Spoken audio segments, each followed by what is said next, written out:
Hebrews chapter 11, verse 11.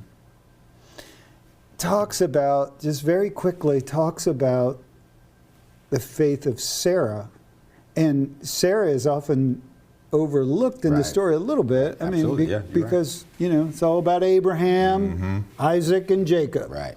But in order to get Isaac, there was Sarah. Had to be a Sarah, right? Right? And so the beautiful part of this verse that you brought to my attention was in the Passion Translation. I'm going to try to give you part of it. And you can clean it up, and then I'm going to ask you your opinion on it.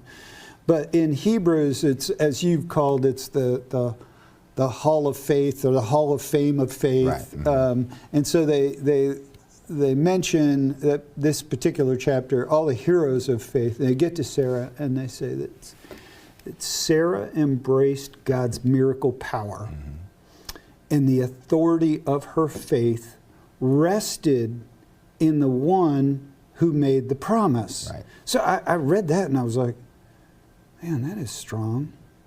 And then the next phrase was, she tapped into the faithfulness of God. Yes. And when I read tapped into the faithfulness, and I kind of read it top to bottom and then bottom back to top, just because, you know, I wanted to see how it all fit together. It was tapped into the faithfulness, and then at the top it was, she embraced God's miracle power, and the authority of her faith was in the middle. I was like, I'm sure I've read this before, but maybe I've just never read it that way. And I guess, you know, it's kind of part of your spiritual development that the scales fell out of my eyes, and I, you know, spiritual eyes could actually see it. And then I went through that moment of contemplation, because when you pointed that verse out, I was sort of like, I like, stop the tape.